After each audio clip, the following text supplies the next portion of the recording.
ये आकाशवाणी है। कोविड-19 विशेष कार्यक्रम के अंतर्गत प्रस्तुत है कोरोना वायरस संक्रमण की वर्तमान स्थिति पर चर्चा। इसे प्रस्तुत कर रहे हैं आकाशवाणी संवाददाता आनंद श्रीवास्तव। इस कार्यक्रम में आमंत्रित स्वास्थ्य विशेषज्ञ हैं डॉक्टर अपर्णा अग्रवाल। नमस्कार। जिंदगी में सफल होने के लिए हम सब कड़ी मेहनत करते हैं। छात्र मन से खूब पढ़ाई करते हैं। प्रतियोगी परीक्षा की तैयारी करने वाले डेडिकेशन और कंसंट्रेशन के साथ नौकरी पाने की कोशिश करते हैं। नौकरी में आने के बाद प्रमोशन पाने के लिए हम ईमानदारी से काम करते हैं। ये दौर भी देश और दुनिया के लिए एक परीक्षा का ही है।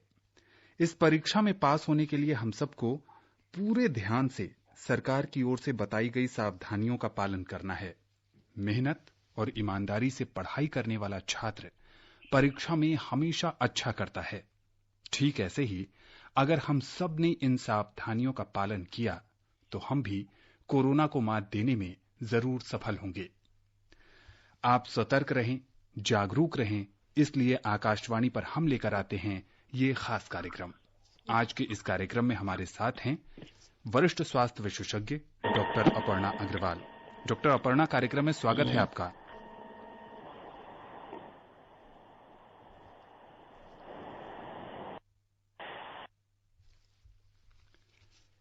तकनीकी कारणों से ऐसा लग रहा है कि उनसे हमारा संपर्क नहीं हो पा रहा है। इस बीच अपने श्रोताओं को एक अच्छी खबर दे दी जाए कि भारत के पहले कोरोना वैक्सीन कोवैक्सीन को डीसीजीआई की मंजूरी मिल गई है।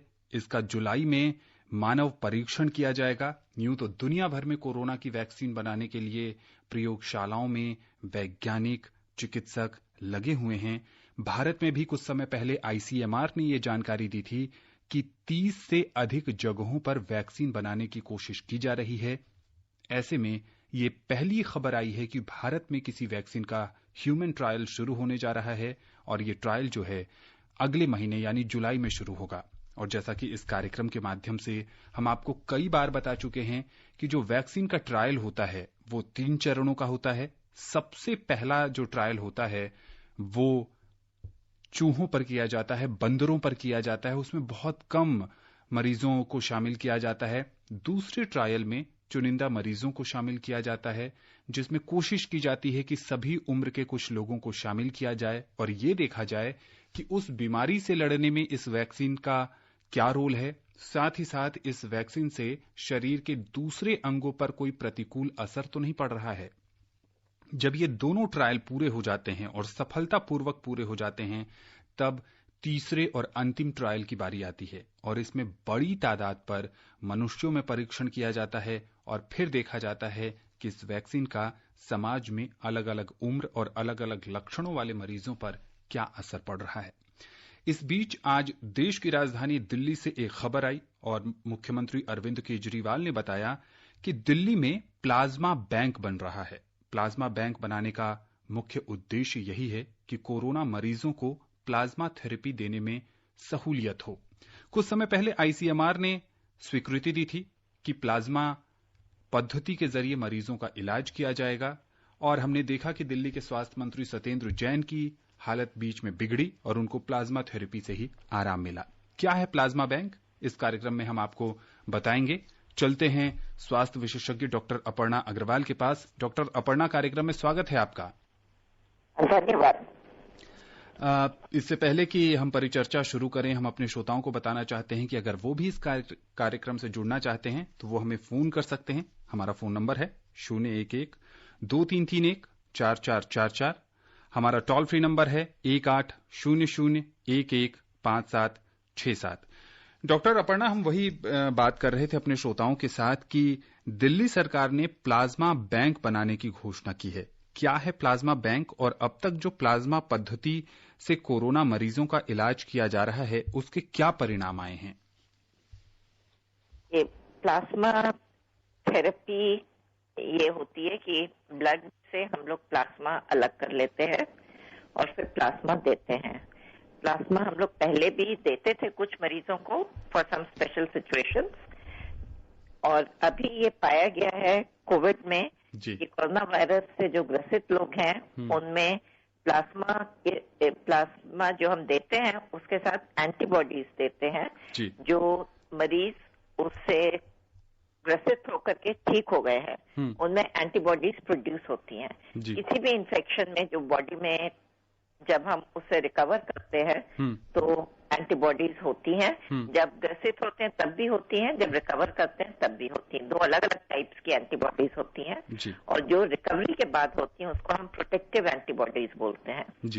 तो जब मरीज में ये शरीर में ये बॉडी एंटीबॉडीज बनती हैं तो इसको हम यूज कर सकते हैं for treatment of that disease.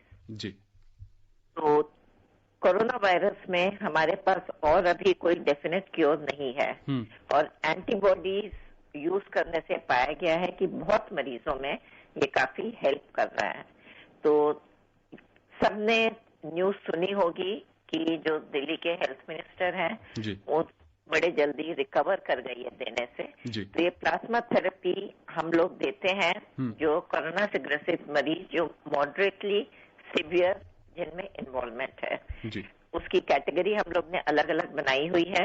Asymptomatic patient बोलते हैं, एक माइल्डली सिम्प्टोमेटिक बोलते हैं, मॉडरेटली सिम्प्टोमेटिक और सिवियरली सिम्प्टोमेटिक। एसिम्प्टोमेटिक जैसे सबको मालूम है जिनमें कोई लक्षण नहीं होते और जिनको टेस्टिंग से ही पता चलता है, अदरवाइज कोई पेशेंट का नहीं उसमें हम लोग डायग्नोज कर पाते हैं। और माइल्डली सिम्प्टोमेटिक मतलब जिनमें कोई भी हल्के लक्षण हो जो किसी भी और वायरल इन्फेक्शन में या कुछ दूसरी बीमारियों में भी हो सकते हैं, फ्लू टाइप ऑफ सिम्टम्स या वैसे। और मॉडरेट इन्वॉल्वमेंट बोलते हैं जिसमें साथ में सांस की तकलीफ होती है, जिनमें बुखार है, खांसी है, साथ में सांस की तकलीफ है, उसमें मॉडरेट इन्वॉल्वमेंट बोलते हैं। गाइडलाइंस के हिसाब ऑक्सीजन सैचुरेशन और ये है आम आदमी के लिए जिसमें ऑक्सीजन की रिक्वायरमेंट है उसको हम लोग मॉडरेटली इन्फेक्शन बोलते हैं। और जिनमें सिर्फ ऑक्सीजन से भी इम्प्रूवमेंट नहीं होती है, जिसमें उसके अलावा और जरूरत होती है जैसे वेंटिलेशन की जरूरत हो या कोई दूसरी चीजें हम लोग को ट्राई करनी पड़े, उनमें हम लोग बोलते हैं सिवियर इन्फेक्शन। तो प्लाज्मा थेरेपी ऐसे लोगों में यूज करते हैं जिनमें मॉडरेट इन्फेक्शन है और वो सिर्फ ऑक्सीजन से नहीं कंट्रोल हो रहा है, जिसमें सैचुरेशन नहीं बढ़ पा रही है। तो ऐसे पेशेंट्स में अगर हम प्लाज्मा के जरिए एंटीबॉडीज ने जो प्रोटेक्टिव एंटीबॉडीज बोल रहे हैं तब ये पेशेंट्स में रिकवरी के चांसेस काफी बढ़ जाते हैं। अभी तक ये ट्रायल के स्टेज में है क्योंकि प्लाज्मा थेरेपी कोविड इन्फेक्शन जैसे सबको मालूम है कि नया इन्फेक्शन है और इसके बारे में बहुत ज्यादा जानकारी नहीं है। तो सब जो हम लोग थेरेपी के लिए जो भी चीजें ट्राई कर रहे हैं, कई दवाइयां ट्राई कर रहे हैं और ये थेरेपी जो हम लोग दे रहे हैं एंटीबॉडीज, ये सब नई दवाइयां हैं। तो इसीलिए इन सबको बोलते हैं कि ट्रायल स्टेज में दे रहे हैं, ट्रायल के तौर से दे रहे हैं, क्योंकि डेफिनेटली हम लोग नहीं कह सकते, लेकिन इसके रिजल्ट्स अभी तक काफी अच्छे हैं। जी मैम, अगर ठीक स्टेज में दिया जाए। जी बिल्कुल। एक बार मरीज वो स्टेज क्रॉस करके बहुत सिवियर इन्फेक्शन में पहुंच जाता है तब उतना बेनिफिट इसका शायद नहीं हो और माइल्ड में देने की जरूरत नहीं है। जी बिल्कुल। तो correct picking up of the patient कि किस स्टेज में इनको दें और ये दें। सेकेंड चीज ये है कि इसमें जब भी हम पेशेंट चूज करते हैं पेशेंट की चॉइस करेक्ट होनी चाहिए और सेकेंड हम किससे प्लाज्मा ले सकते हैं। तो प्लाज्मा उन पेशेंट से ले सकते हैं जो कोरोना से ग्रसित हुए थे पहले और अब फुल्ली रिकवर कर गए हैं। उनको कम से कम 4 हफ्ते हो जाने चाहिए रिकवरी के बाद, तो मिनिमम 28 डेज आफ्टर रिकवरी। और ये ऐसे पेशेंट्स में लेते हैं जो कि सिम्टोमेटिक हुए हों। ऐसा क्यों? क्योंकि जो सिम्टोमेटिक पेशेंट्स हैं ऐसा पाया गया है कि उनमें एंटीबॉडी लेवल्स ज्यादा होती है उनके प्लाज्मा में। जी बिल्कुल। लेवल्स हायर होते हैं, इसलिए उसमें जब हम प्लाज्मा लेंगे तो उसमें एंटीबॉडीज के लेवल ज्यादा होंगे, इसलिए वो बेनिफिट उनका ज्यादा होगा। मैम, जो प्लाज्मा बैंक बनाने के पीछे जो तर्क दिया गया है वो ये है कि जो प्लाज्मा डोनर है वो बहुत मुश्किल से मिल रहे हैं और प्लाज्मा बैंक बनाने के माध्यम से डोनर को प्रोत्साहित किया जाएगा कि वो आएं और प्लाज्मा डोनेट करें। अब यहाँ पर श्रोताओं के मन में भी एक सवाल है, जब भारत में लगभग 2,25,000 से ज्यादा लोग कोरोना को मात देने में सफल हुए हैं, क्या कोरोना को मात देने के 28 दिन के बाद कोई भी मरीज प्लाज्मा डोनेट कर सकता है? पहला। दूसरा, क्या उसके शरीर पर प्लाज्मा डोनेट करने का कोई गलत प्रभाव पड़ेगा, कमजोरी होगी, किसी तरह की कोई परेशानी होगी? नहीं, डोनर के लिए कोई परेशानी नहीं होगी जी। एट अ टाइम 200 ml लेते हैं जी, 250 ml तक उसका ले सकते हैं। मरीज को 200 ml देते हैं एट अ टाइम, और 2 डोजेज इसकी देते हैं, 200 ml each time, alternate day में दे सकते हैं जी। जैसे ब्लड के लिए भी, ब्लड जब हम लोग लेते हैं किसी भी मरीज से, उसमें 350 ml लेते हैं और इसमें हम सिर्फ प्लाज्मा लेते हैं जी। तो डोनर के लिए एकदम कोई प्रॉब्लम नहीं है, और उनको अपने माइंड में ये रखना चाहिए कि वो किसी को जिंदगी देने में सफल हो गए, किसी के दे आर द रीजन कि किसी को लाइफ मिल रही है जी। बिल्कुल, इसीलिए ज्यादा से ज्यादा लोगों को सामने आना चाहिए। और जैसा मैं पहले कह रही थी कि चॉइस में ऐसे लोगों को चूज करते हैं जिनको सिम्टम्स हुए हों पहले जी, और मिनिमम 28 डेज रिकवरी के बाद हो गए हों। और थर्ड थिंग जो हमको देखनी होती है किसी भी मरीज को ये देने से पहले, कि उनका प्लाज्मा जब हम ट्राई करें तो उसमें न्यूट्रलाइजिंग एंटीबॉडीज होनी चाहिए। तो वो लेवल हम लोग चेक करते हैं कि न्यूट्रलाइजिंग एंटीबॉडीज हैं कि नहीं है उस प्लाज्मा में बिफोर गिविंग इट जी। बिल्कुल, जैसा कि डॉक्टर अपर्णा बता रही हैं कि ज्यादा से ज्यादा लोगों को सामने आना चाहिए। प्रधानमंत्री नरेंद्र मोदी ने भी कई बार कहा है कि कोरोना संकट जो है एक आपदा है, लेकिन आपदा में अवसर भी तलाशने की जरूरत है। जो लोग कोरोना को मात देने में सफल हुए हैं, जो 28 दिन जिनके पूरे हो चुके हैं, उनके पास एक अवसर है कि वो प्लाज्मा डोनेट कर दूसरों की जिंदगी फिर से बचा सकते हैं। जौनपुर से राजधर मिश्र जी जुड़ चुके हैं। राजधर जी, कार्यक्रम में स्वागत है आपका। नमस्कार सर। नमस्ते डॉक्टर साहब, मेरा नमस्कार। नमस्कार जी। सर, मेरा 2 सवाल है। पहला सवाल सर ये है कि हम लोग ग्रामीण में रहते हैं, गांव में जी। तो सर गांव में इतनी अच्छी व्यवस्था मतलब मेडिकल की है नहीं कि तुरंत बड़ी खराब हॉस्पिटल पहुंचे कोरोना जांच करा लो। सर आप लोग मतलब क्या टिप्स हम लोग गाँव वासियों को देना चाहते हैं, मतलब किस तरह हम कोविड-19 से सुरक्षित रहें जी। और सर मेरा दूसरा सवाल ये है कि अगर मान लीजिए कहीं किसी जरूरत पड़ेगा, कहीं में बस में सफर करना पड़े, और सर अगर बगल वाले चीज जो मानता है हमारा बगल जो बैठा है अगर कोरोना पॉजिटिव है, उसको भी नहीं मालूम मैं कोरोना पॉजिटिव हूँ, और सर अगर पॉजिटिव है तो हमें सब उससे किस तरह सावधानी बरतनी चाहिए सर जी? डॉक्टर अपर्णा। हाँ, पहला सवाल समझ आया, दूसरा नहीं समझ आया। पहला कि मैं जवाब देती हूँ जी। ये कोरोना से गांव में हो चाहे शहर में हो, सबसे ज्यादा जरूरी है प्रिवेंशन जी। जैसा बोल रहे थे कि अभी हमारे पास डेफिनेट इसका क्योर नहीं है, ना इसके लिए अभी वैक्सीन है जी। तो हमको अपने हरकतों से इसको प्रिवेंट करना है, और वो कॉमन चीज जो आप बार सुन रहे होंगे, hand hygiene, respiratory hygiene, social distancing, mask पहनना है सबको, कम से कम 1 मीटर, प्रेफरेबली 2 मीटर की दूरी 2 जनों के बीच में रखें, और हाथ बार बार धोएं जी। अब कहीं पर भी गंदे होते हैं, बाहर से आए या ऐसे है, तो हाथ को साबुन के से धोना चाहिए जी। और सबसे इम्पोर्टेंट रेस्पिरेटरी हाइजीन, जिसके लिए ये है कि मास्क हमेशा पहन के निकले और डिस्टेंस रखें। डिस्टेंस का फायदा ये है कि अगर कोई आपके सामने है और छींके, खांसी करे, तो भी अगर दोनों ने मास्क पहना हुआ है और 2 मीटर की दूरी है दोनों के बीच में, तो फिर उसे इन्फेक्शन के चांसेस नहीं है जी। बिल्कुल।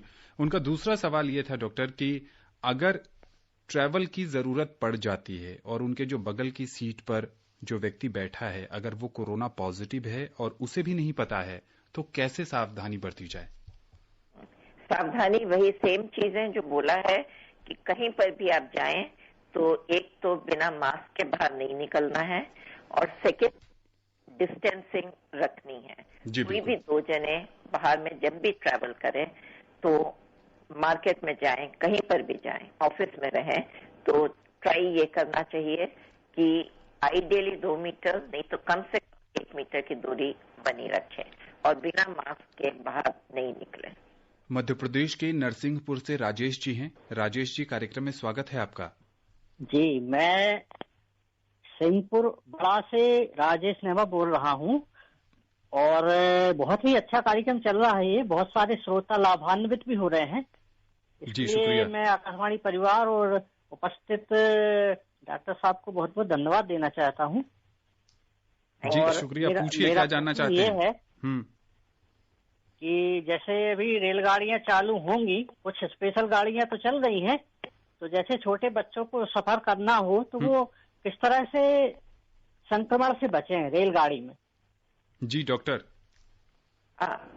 संक्रमण से अभी की तो गाइडलाइंस ये हैं कि 65 साल के ऊपर उम्र की और 10 साल से छोटे बच्चे बाहर ट्रैवल ना करें अनलेस एकदम इसेंशियल है।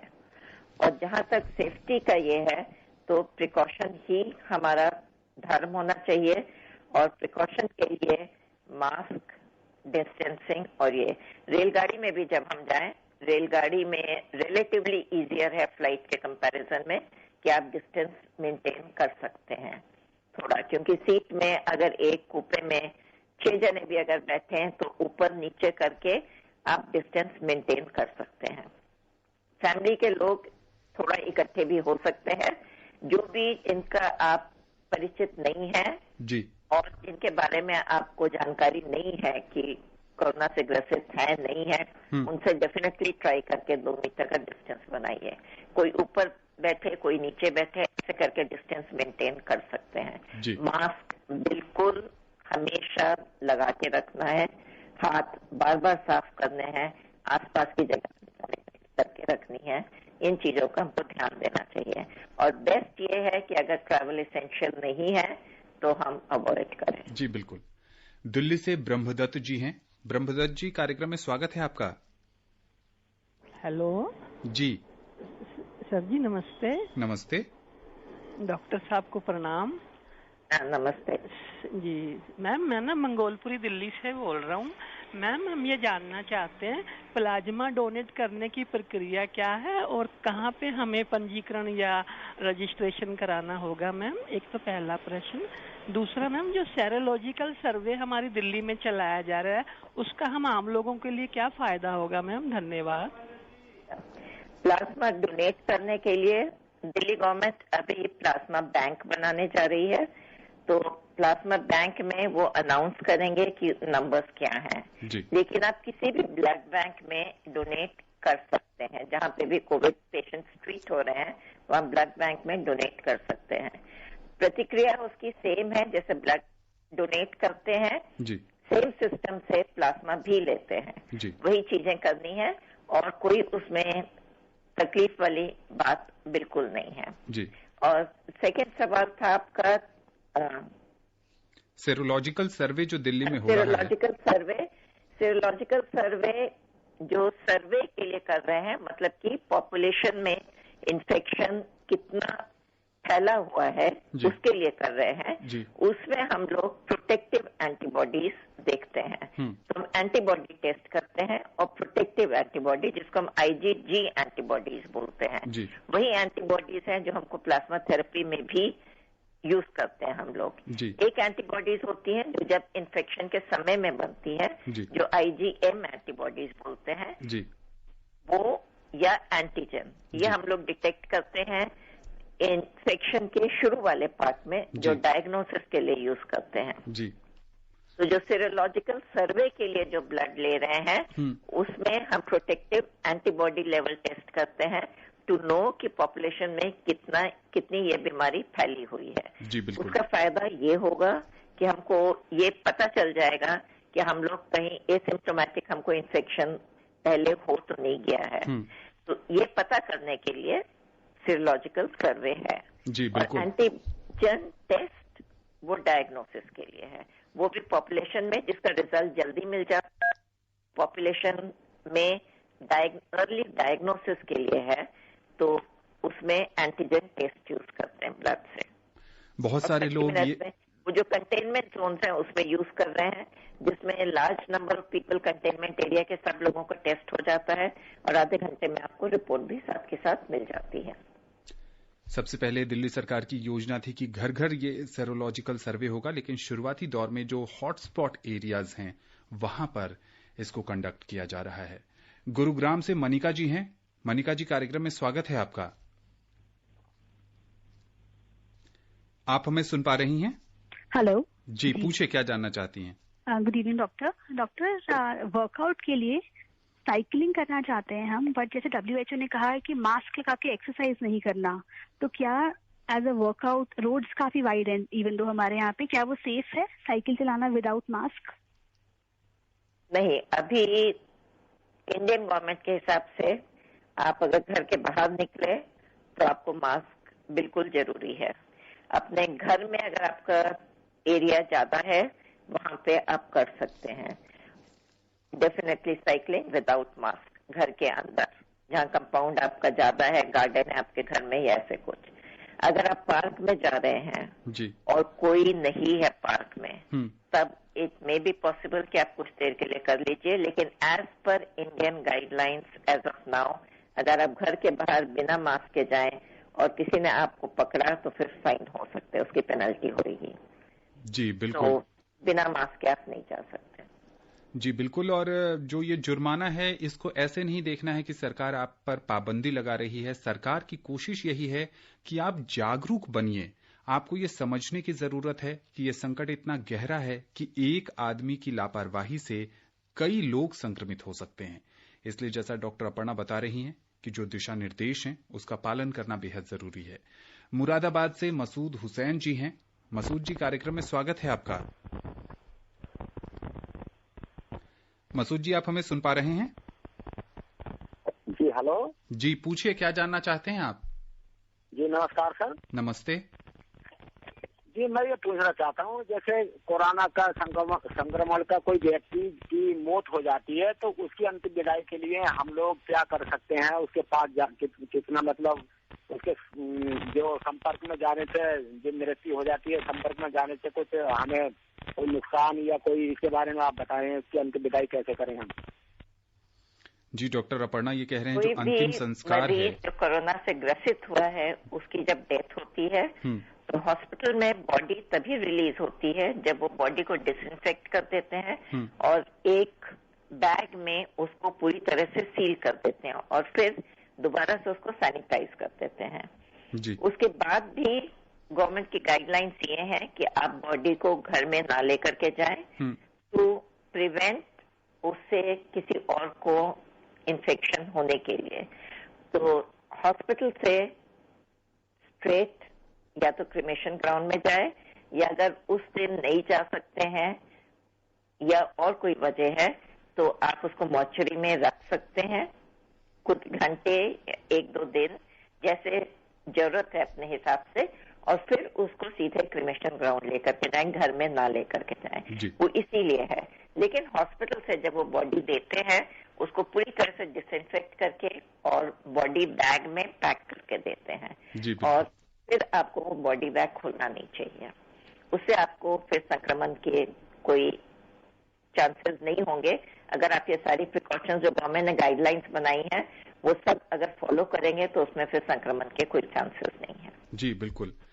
आकाशवाणी के इस कार्यक्रम के माध्यम से हम अपने श्रोताओं को जागरूक करने की कोशिश करते हैं और बहुत सारे श्रोता ऐसे हैं जो हमें लगातार फोन कर अपनी जिज्ञासा को शांत करने की कोशिश करते हैं। उन्हीं में से एक कॉलर हैं बड़ौद से महेश शर्मा जी। महेश जी, कार्यक्रम में स्वागत है आपका। जी महेश जी, पूछिए क्या जानना चाहते हैं? नमस्कार जी। जी नमस्ते। कोरोना से संक्रमित व्यक्ति जिसके कोई लक्षण भी नहीं दिखाई देते, कैसे पहचान होगी, उससे कैसे बचाव करें? एसिम्प्टोमेटिक मरीज के बारे में जानना चाह रहे हैं डॉक्टर अपर्णा। हाँ जी, एसिम्प्टोमेटिक मरीज की पहचान कैसे होगी?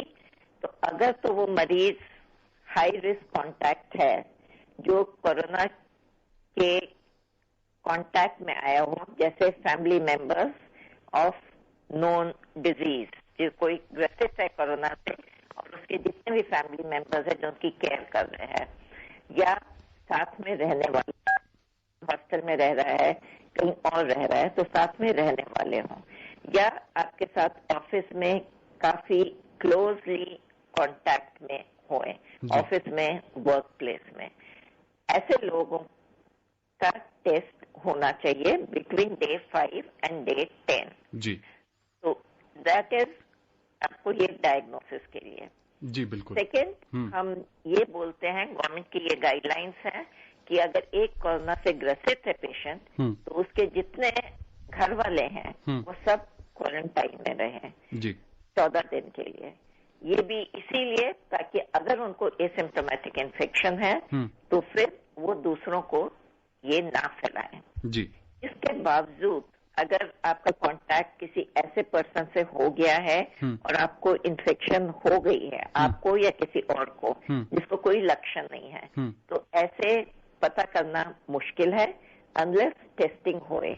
गवर्नमेंट अभी आजकल सीरोलॉजिकल टेस्ट कर रही है कंटेनमेंट जोन्स में, हॉटस्पॉट एरियाज में जहां पे मरीज ज्यादा हैं, तो उस कॉलोनी के, उस एरिया के सब लोगों की, सारी पॉपुलेशन की टेस्टिंग हो रही है, जिससे ये पता चल जाए कि एसिम्प्टोमेटिक इन्फेक्शन में है जी। और में भी अगर नहीं है तो बेसिक जो हम लोग प्रिवेंटिव मेजर्स बोल रहे हैं उसको अपनाने की और सावधानी बरतने की जरूरत है। डिस्टेंसिंग मेंटेन करिए, वो इसीलिए है ताकि आपको एसिम्प्टोमेटिक लोगों से इन्फेक्शन ना हो। कार्यक्रम में अंतिम कॉलर को शामिल कर लेते हैं। बलरामपुर से रिंकी जी हैं। रिंकी जी, कार्यक्रम में स्वागत है और बहुत जल्दी में अपना सवाल पूछिए आप। स्वागत के लिए धन्यवाद सर। आनंद सर नमस्कार। नमस्ते। और डॉक्टर मैम को नमस्कार। मैं ये जानना चाहती हूँ, जैसे कोई परदेशी आया हो जी बाहर से, तो सर हमें मतलब उससे सोशल डिस्टेंसिंग बना के रखना, खुद को आइसोलेट कर चुका हो। और सर मेरा दूसरा क्वेश्चन ये है कि सर जैसे लॉकडाउन खुल गया तो हम कौन कौन से सावधानी बरते। Thank you. देखिए, दूसरे सवाल पर हम लगातार चर्चा करते हैं और आज भी डॉक्टर अपर्णा ने बताया। इनका जो पहला सवाल है कि जो व्यक्ति बाहर से आए हैं और वो अपनी क्वारंटीन की अवधि उन्होंने पूरी कर ली है, उससे क्या सावधानी बरतने की जरूरत है। बहुत संक्षेप में 1-2 लाइन में, समय बहुत कम है डॉक्टर अपर्णा। हाँ, जो क्वारंटाइन की अगर पूरी वो कंप्लीट कर ली है और एसिम्प्टोमेटिक है तो आप उनसे नॉर्मल किसी भी बाकी के हिसाब से वो कर सकते हैं, बर्ताव कर सकते हैं। सोशल डिस्टेंसिंग सब में इम्पोर्टेंट है, मास्क पहनना सबके लिए इम्पोर्टेंट है, लेकिन वो नॉर्मल किसी भी और अपने पहचान के लोगों की तरह उनके साथ में बर्ताव कर सकते हैं। चलते चलते जो रिंकी जी का दूसरा सवाल था, उसके माध्यम से आप क्या संदेश देंगी कि जब भारत अनलॉक की प्रक्रिया में है तो क्या सावधानी बरती जाए। ये और भी ज्यादा इम्पोर्टेंट है अभी कि हम मास्क हमेशा पहने, सोशल डिस्टेंसिंग रखें और जितना कम से कम जरूरत है, जरूरत के हिसाब से बाहर निकलें। जितना अवॉइड कर सकते हैं उतना अवॉइड करें। इससे केसेस बढ़ रहे हैं, लोग ज्यादा बाहर निकल रहे हैं, तो प्रिवेंशन का हमको और अधिक ख्याल रखना चाहिए। जी बिल्कुल। और वो सिर्फ अपने बचाव के लिए नहीं है, दूसरों के बचाव के लिए भी, दोनों के बचाव के लिए है। डॉक्टर अपर्णा, आकाशवाणी के इस खास कार्यक्रम से जुड़ने के लिए और विशेषज्ञ राय साझा करने के लिए आपका बहुत बहुत शुक्रिया। धन्यवाद। तो जैसा कि डॉक्टर अपर्णा बता रही थी कि भारत अनलॉक की प्रक्रिया में है, सड़कों पर लोग ज्यादा सामने आ रहे हैं, दफ्तर खुल गए हैं, रोजमर्रा की चीजें भी खुल गई हैं। ऐसे में हम सब की जिम्मेदारी बढ़ गई है। सरकार की ओर से जो भी दिशा निर्देश दिए जा रहे हैं उनका पालन करना है। हमें खुद को संक्रमण से बचाना है, दूसरों को बचाना है, समाज को बचाना है और सबके सामूहिक प्रयास से ही भारत बहुत जल्द कोरोना मुक्त होगा। आप सब अपना ध्यान रखें, स्वस्थ रहें, खुशहाल रहें। नमस्कार। कोविड-19 विशेष कार्यक्रम के अंतर्गत अभी आप सुन रहे थे कोरोना वायरस संक्रमण की वर्तमान स्थिति पर चर्चा। इसे प्रस्तुत कर रहे थे आकाशवाणी संवाददाता आनंद श्रीवास्तव। इस कार्यक्रम में आमंत्रित स्वास्थ्य विशेषज्ञ थे डॉक्टर अपर्णा अग्रवाल। ये कार्यक्रम आकाशवाणी के समाचार सेवा प्रभाग द्वारा प्रस्तुत किया गया। इसे आप हमारे mobile app news on AIR पर भी सुन सकते हैं।